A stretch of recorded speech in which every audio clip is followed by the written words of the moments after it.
Good morning, all of you. This is our first class on estimation and cost evaluation 1. In this class, we will discuss about estimate and its type. After this class, you will be able to define an estimate, its purpose, and its type. Before undertaking any construction work, it is necessary for the owner or the builder to have a thorough knowledge about the volume of the work that has to be completed within the limit of his fund or the probable cost that may be required to complete the proposed work. It is therefore necessary to prepare the probable cost or estimate for the proposed work from its plan and specification.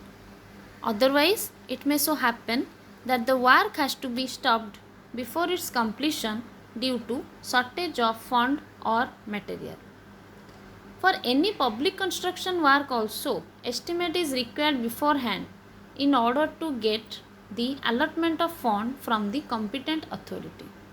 Therefore, estimate for any construction work may be defined as the process of calculation of quantities and cost of various items of work in connection with the work.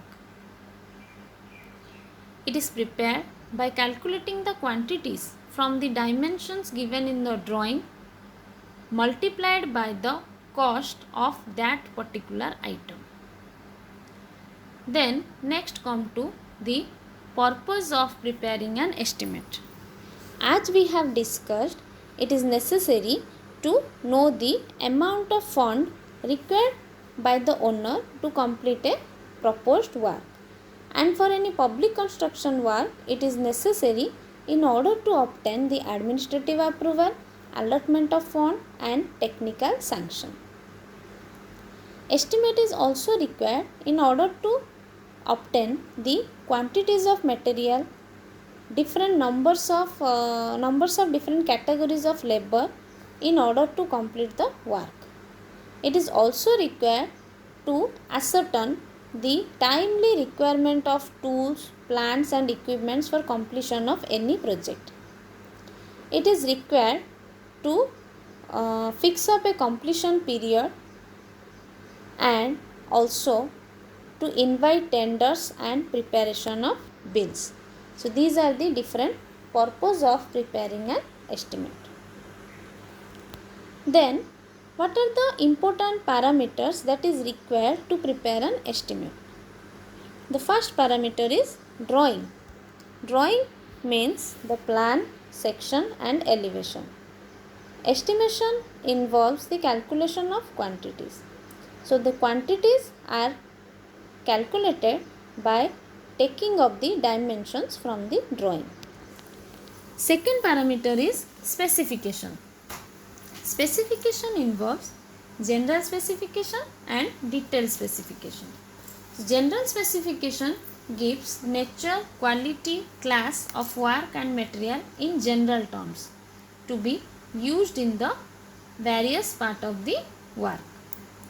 Detailed specification gives detailed description of various items of work, laying down the qualities and quantities of material, their proportion, method of preparation, workmanship and execution of the work. Next parameter is rate.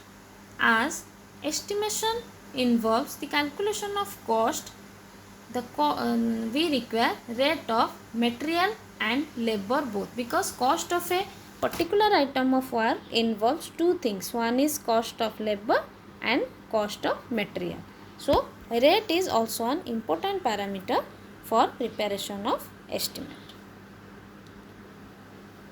Then let us discuss about what are different types of estimate. So estimate are of following types, such as detailed estimate, preliminary or approximate estimate, revised estimate, supplementary estimate, revised and supplementary estimate, annual maintenance or repair estimate. So let us discuss about detailed estimate. So detailed estimate is the preparation of detailed estimate involves working out the quantities and cost of each item of work. Therefore, it includes two stages. First stage is calculation of quantity. Second step is calculation of cost. Let us come to the first step, that is calculation of quantities. For calculation of quantities, there is a details of measurement form. The details of measurement form is a tabular format. I am just showing you, that is the format of details of measurement form.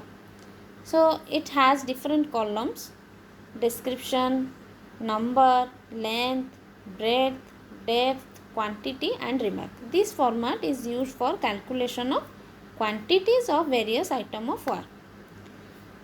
What we have to do? We have to take the dimensions from the drawing and put them in respective column of this format, and by multiplying the corresponding length, breadth, depth and number column, we will get the total quantity associated with the particular item.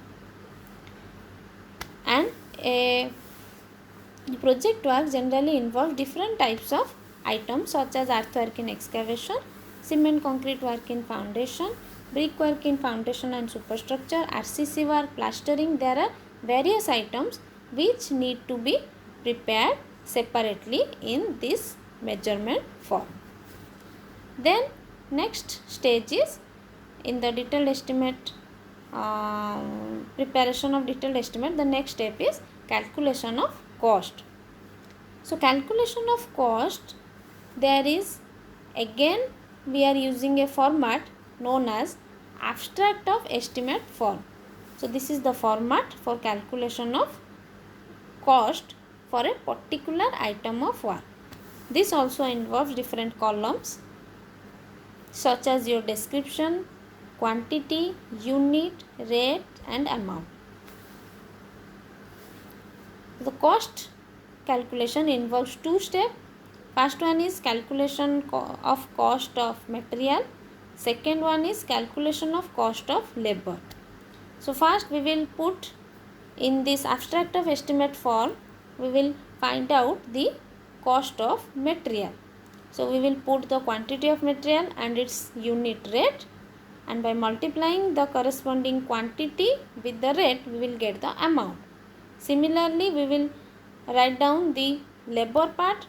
We will put the value quantity of labor and its unit rate, we will get the amount, and by adding of these two, we will get the total amount that is associated in connection with a particular item of work. So in this way the detailed estimate is prepared. Then come to the next type of estimate, that is preliminary estimate.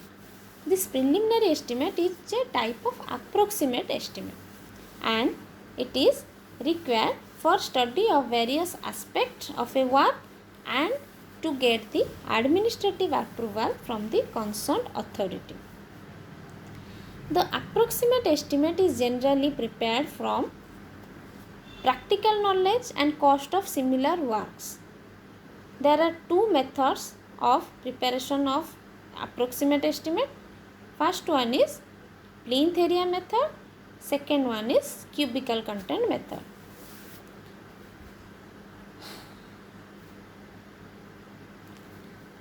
Plinth area method. Let us discuss about plinth area method of calculation.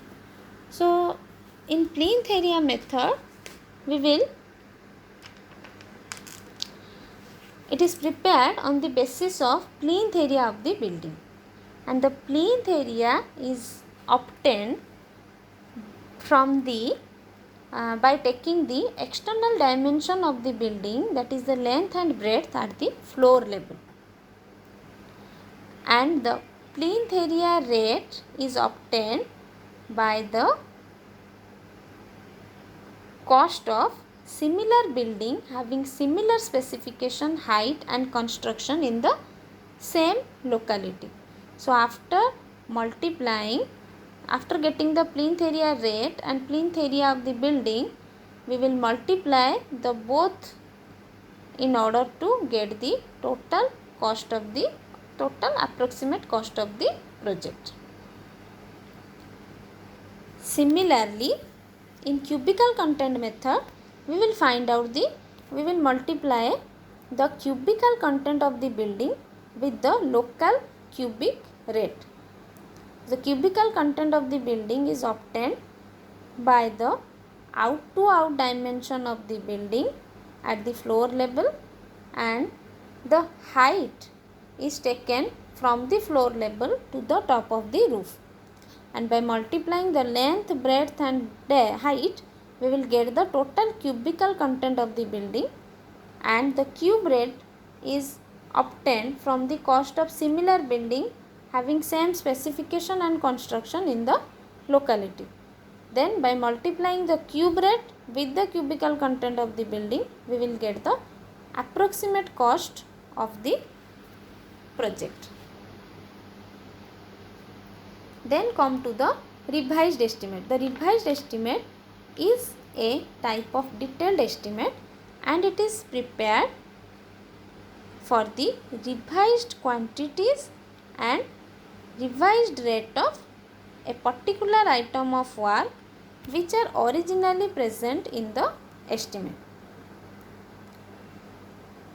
and it is, that means it is required when it is necessary to revise the quantity or revise the rate of a particular item of work, and it is accompanied with a comparative statement showing the variation of quantity and rate of each item of work with stating the reason of the variation.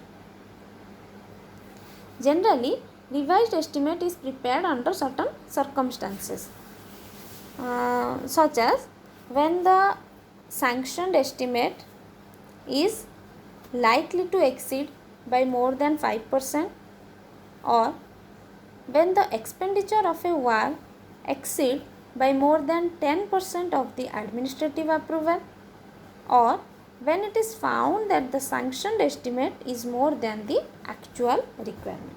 In these circumstances, we will generally prepare the revised estimate. Then come to the next type of estimate, that is supplementary estimate. Supplementary estimate is also a detailed estimate, and it is prepared when additional works are required to supplement the original work. The method of preparation of this estimate is same as the detailed estimate, and it should be accompanied by a full report of the circumstances which render its necessity. That means stating the reason why the supplementary work is required for the ongoing construction work. Then next type of estimate is revised and supplementary estimate. So sometimes it is necessary to revise the quantity or rate of the item, and at the same time we require some additional work which will supplement the ongoing work. For such a case, we will go for both revised and supplementary estimate. The next type of estimate is annual maintenance or repair estimate. This is also a detailed estimate, and it is prepared to maintain the structure or work in proper order and safe condition. Suppose after completion of work of a building, we require, this includes, suppose after completion of the work of a building, annual repair maintenance work includes whitewashing, distempering, patch plaster, plastering or any minor repair etc. And it is prepared in the form of a detailed estimate. So this is all about your types of estimate, and in the next class we will discuss about different units of measurement of items which are generally used for a construction work. Thank you.